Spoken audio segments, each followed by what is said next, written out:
Salut à toutes et à tous, vous écoutez Cornelius Enzira, le fanzine audio dédié à l'univers de la planète des singes.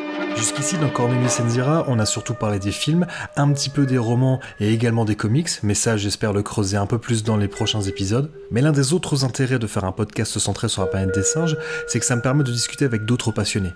Notamment avec Hervé, qui a un projet qui peut sembler un peu fou, mais un projet génial, celui de faire un jeu de plateau qui s'inspire de la saga Planet of the Apes, enfin plus particulièrement de la dernière trilogie.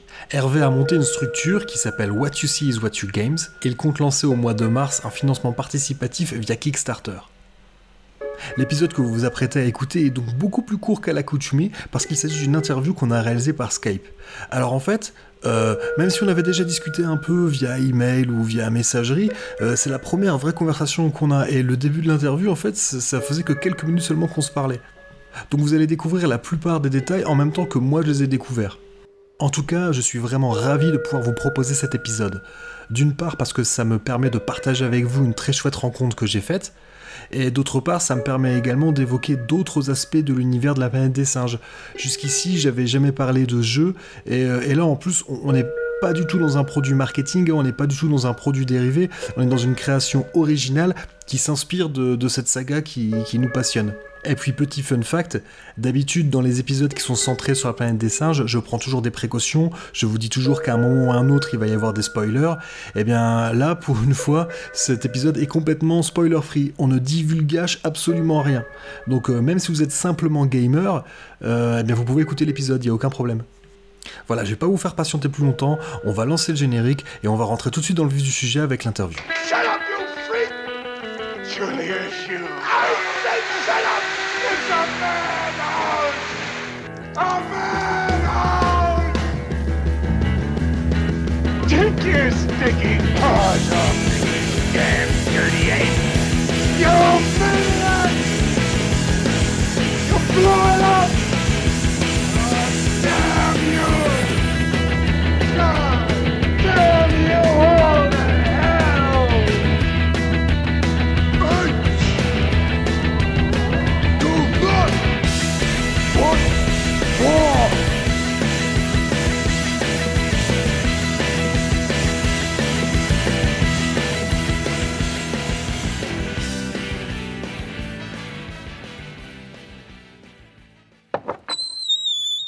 Alors j'ouvre tout de suite une petite parenthèse, chers auditeurs, on va rentrer tout de suite dans le vif du sujet, hein. Ne soyez pas surpris, l'interview commence tout de suite. Voilà, alors deux, trois petites questions quand même, avant de vraiment commencer les vraies questions. Donc on dit comment on dit? What you see is what you games. C'est un petit jeu de mots. Société qui a été créée aux États-Unis s'appelle WYSIWYG Game, et donc c'est What you see is what you game.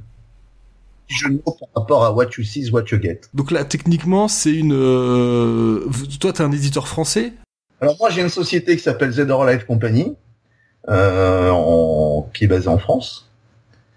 Et là, pour sortir la planète des singes, j'ai créé une autre structure qui va être une filiale du groupe Z Horror Live aux États-Unis, qui s'appelle WYSIWYG Game, qui va être une société de distribution de jeux. Donc en fait là techniquement donc le jeu Planète des singes il a commencé, enfin c'est censé être une sortie mondiale. Oui, tout à fait, oui, parce que c'est la finalité de ce beau projet ludique, et de sortir un Kickstarter au printemps 2018.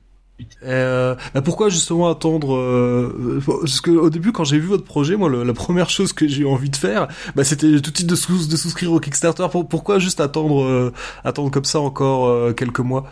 Un Kickstarter se fait pas comme ça en claquant des doigts en se disant tiens j'ai une belle licence, tiens on va le faire demain, on va cliquer. Non, il y a ce qu'on appelle le pré-pledge, le pledge et le post-pledge. C'est-à-dire que le pré-pledge c'est tout ce qu'on fait actuellement, c'est-à-dire que on présente un prototype au public, on va présenter et on ne cesse d'améliorer d'ailleurs les gameplays et autres de ce jeu. C'est pour ça qu'on fait tous les salons. On a fait Gen Con aux États-Unis à Indianapolis, on a fait Essen, on fait Cannes, on fait d'autres salons, Las Vegas, etc. On fait d'autres salons bien sûr en France.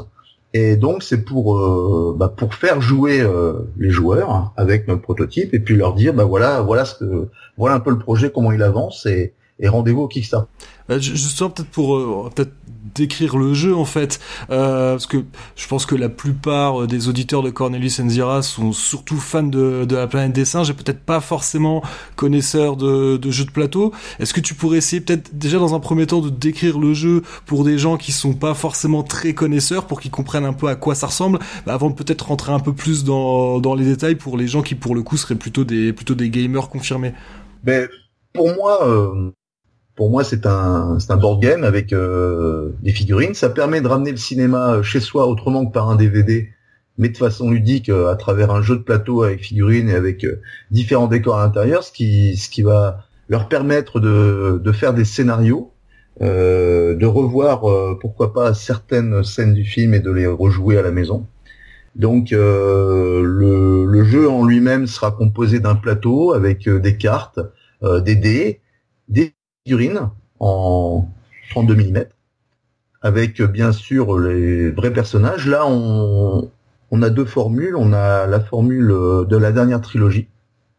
Donc on s'appuie beaucoup sur la dernière trilogie de Matt Reeves pour faire nos scénarios, pour faire le jeu, etc. On s'est beaucoup appuyé là-dessus. Et on a d'autres idées, bien entendu. Et je cherche un peu mes mots parce que on peut pas tout dévoiler aujourd'hui. Voilà. Ouais, je comprends bien. Ouais. Mais donc, ouais, pour le moment, vous axez surtout sur la dernière franchise en date. Aujourd'hui, on reste focalisé sur cette dernière trilogie qui vient de se finaliser. Et lors d'un prochain interview, dans 3 ou 4 mois, on pourra peut-être parler d'autre chose. Mais pour l'instant, on reste là-dessus. Partir sur la nouvelle franchise, ça vous semblait plus viable commercialement, ou c'est parce que ce que je peux tout à fait comprendre, il y a pas de malice dans ma question, hein. Parce que je me dis oui, effectivement, les films sont sortis très récemment, hein. War for the Planet of the Apes, il était sur les écrans cet été. Il y a eu quand même beaucoup d'échos positifs sur ce film, donc c'est vrai que ça me semble malin de surfer un petit peu dessus. C'était une volonté de rester dans l'actualité, ou juste parce que vous aimez beaucoup la nouvelle franchise et puis voilà quoi. Moi je suis bien entendu un fan inconsidéré de la planète des singes depuis des années et des années. La dernière trilogie effectivement elle est très très bien réussie, mais je veux dire on s'attaque à une licence qui est intemporelle. Faut pas oublier qu'on va fêter les cinquantenaires du premier film sorti en 68 l'année prochaine, et donc ça n'a pas été voulu, mais en tout cas ça tombe comme ça et on sort le jeu en 2018. Mars, c'est parfait, vous êtes en plein dedans, c'est l'anniversaire quoi. Oui, carrément. Donc voilà. Ensuite, je pense que cette licence, malgré ma passion pour la licence de la planète des singes, je pense que merchandisingment parlant, il n'y avait pas encore un board game qui existait avec un jeu de figurines, et j'ai eu l'idée il y a 2 ans et demi. De me dire ce serait vraiment pas mal si on pouvait avoir un jeu avec des figurines et qui n'existe pas encore aujourd'hui. Et je pense que cette licence qui est intemporelle, hein, on marque les 50 ans comme je le répète l'année prochaine, méritait d'avoir un jeu avec différentes figurines sympas, et voilà, donc c'est ce qu'on s'attache à faire, et que on fait tout pour répondre présent, pour respecter tout ce qu'il y a à respecter sur cette licence. Voilà, concernant l'aspect intemporel de la saga, c'est pas moi qui vais te contredire quoi. Ah oui. Tu sais, tu pourrais regarder dans mon bureau, je crois que il doit pas me manquer beaucoup de figurines de la planète des singes, beaucoup de... Ah, t'as les action figures?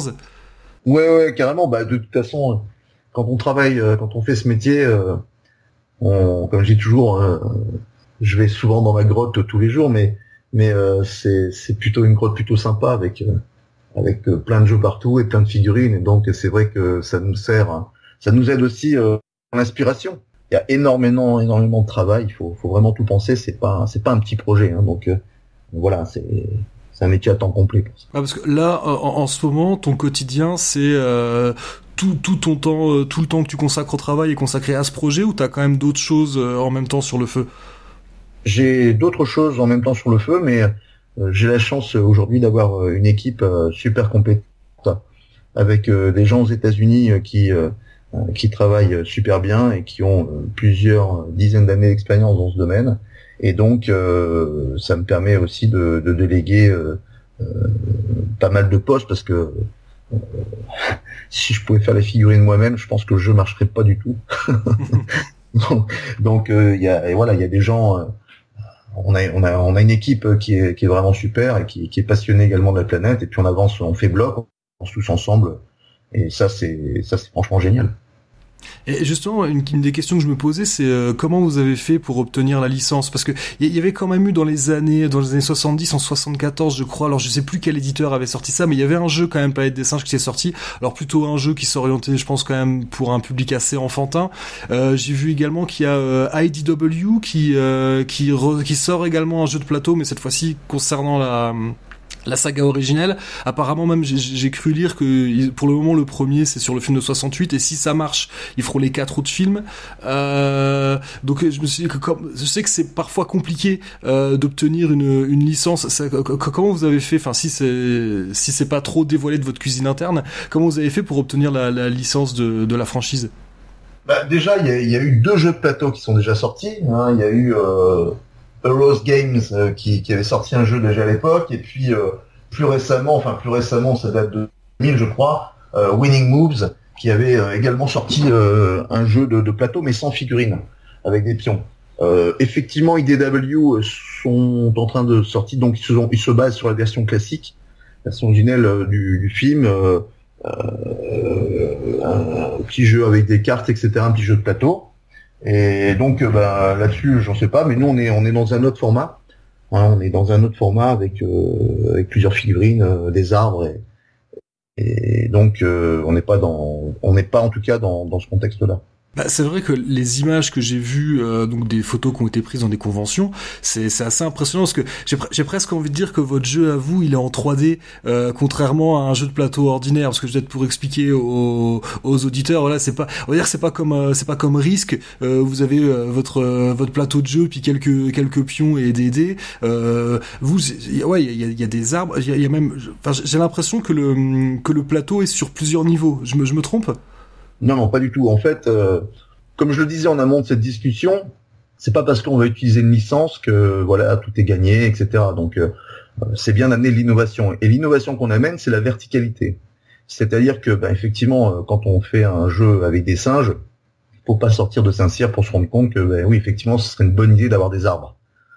Donc on amène cette verticalité, cette innovation des arbres dans le jeu. D'ailleurs, on est en engineering actuellement.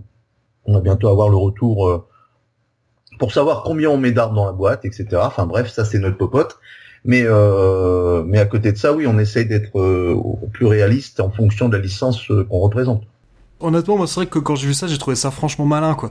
Et c'est vrai que ça donne envie. En plus, bon, sur les photos, on comprend bien que c'est encore qu'un prototype.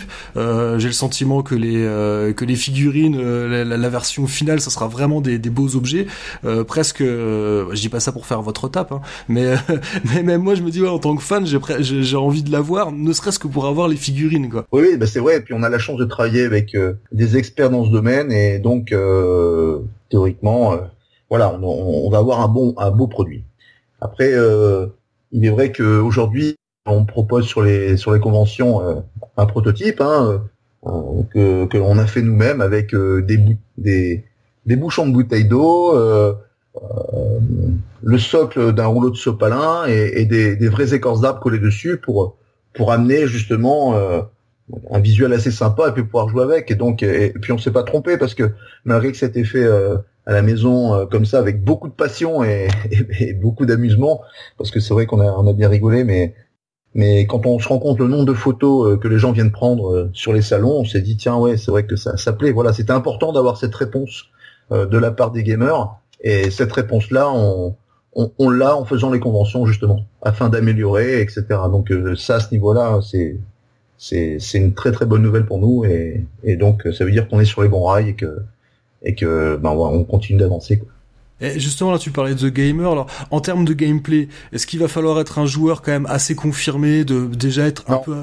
Ouais, c'est ouvert à tout le monde? Non, c'est pas à partir de 7 ans, ce sera à partir de 14 ans, déjà. On pourra jouer de 1 à 4 joueurs, voire, voilà, donc...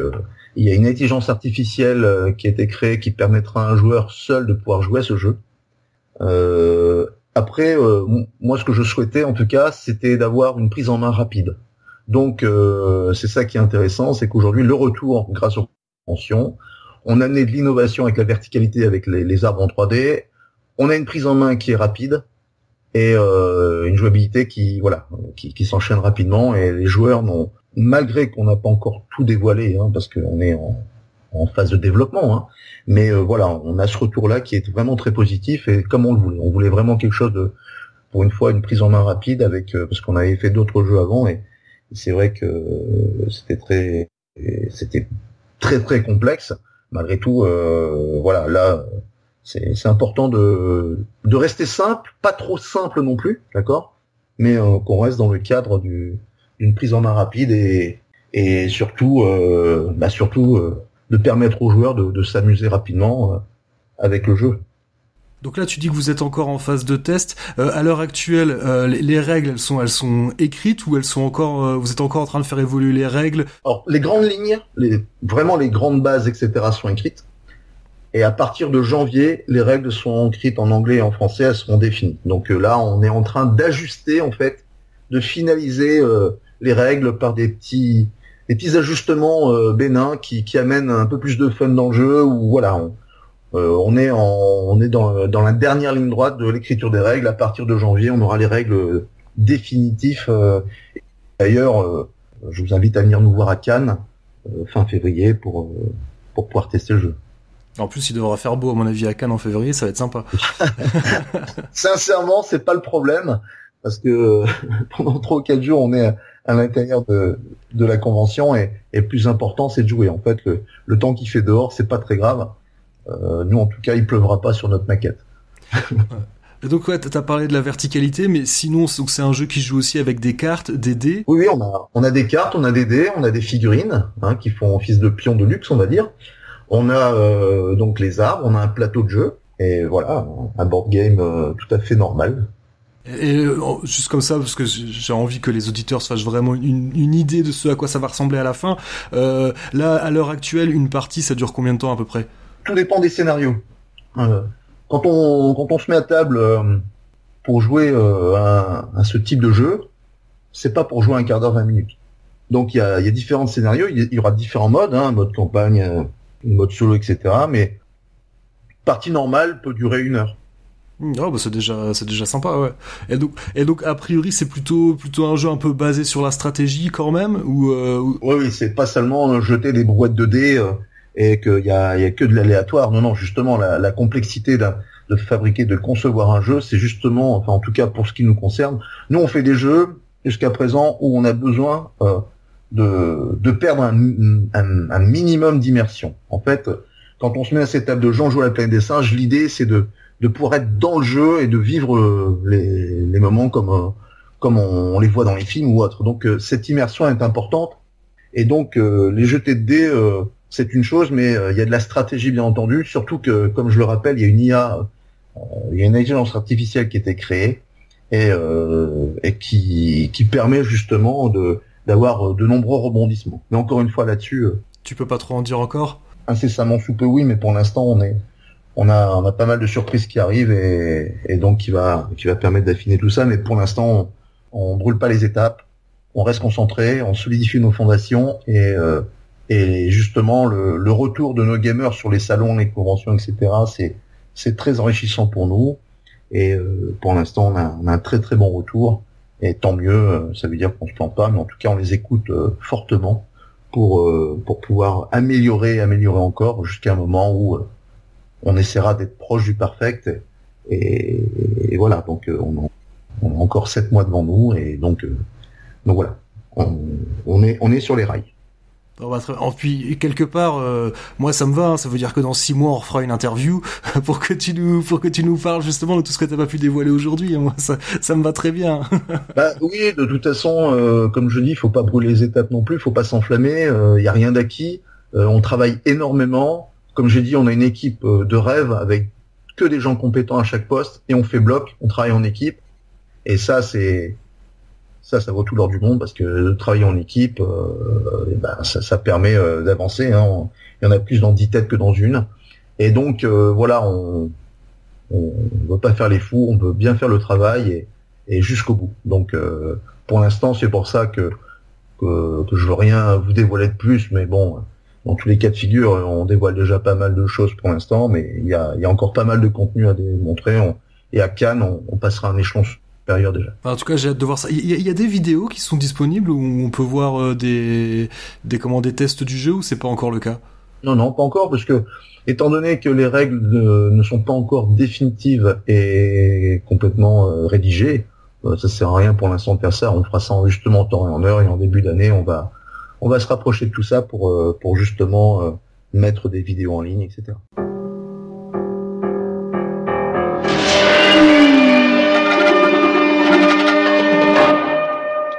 Voilà, c'est tout pour cette fois-ci. Alors bon, comme vous pouvez l'imaginer, quand deux passionnés de la planète des singes se rencontrent, ils discutent assez longtemps. Donc voilà, j'ai vraiment mis dans cet épisode que la partie qui concerne le jeu. Après, bien évidemment, la conversation a continué. Mais comme vous l'avez sûrement déjà compris, finalement, on a déjà pris rendez-vous pour une autre interview quand le projet sera un peu plus avancé et quand Hervé pourra nous en dire plus. Donc s'il y a des questions que vous aimeriez que je lui pose pour une prochaine interview, n'hésitez pas à me contacter, que ce soit via Facebook, Twitter ou par email. De toute façon, vous retrouverez tous les détails dans le descriptif de l'épisode. Vous pouvez également retrouver les autres épisodes de Cornelius Zira sur PodCloud, sur iTunes ou sur YouTube. Donc ne soyez pas timides, n'hésitez pas à partager, à liker, à commenter, ça fait jamais de mal. Et en attendant le prochain épisode, portez-vous bien, prenez soin de vous et de ceux que vous aimez, et à bientôt les Spartiates.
J'ai eu la chance de rencontrer Matt Reeves. Ah ouais, mais j'ai vu ça, j'avais vu des photos. Ouais.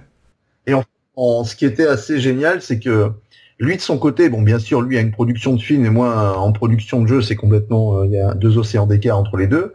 Mais malgré tout, c'était assez marrant parce que en discutant avec lui, on a discuté une bonne demi-heure et il expliquait qu'il vivait un rêve parce depuis qu'il est gamin, il est fan de la planète des singes et là, le fait qu'il réalise le film, il dit j'ai vécu un moment extraordinaire et tout comme moi en fait. Parce que je suis fan de la planète des singes depuis que je suis né bientôt, et aujourd'hui de réaliser le jeu sur la planète des singes, c'est juste un rêve qui se réalise en fait. Voilà, c'est pour ça que je me concentre vraiment sur chaque point, etc. Parce que je veux vraiment respecter cette licence que j'aime plus que tout, et j'ai vraiment envie de sortir un jeu à la hauteur de sa renommée, quoi. Voilà. Bah écoute, là voilà, je ne peux que souscrire à ces paroles. Mais ouais, non, c'est cool que tu puisses rencontrer Matt Reeves, d'avoir pu échanger avec lui, ça c'est quand même.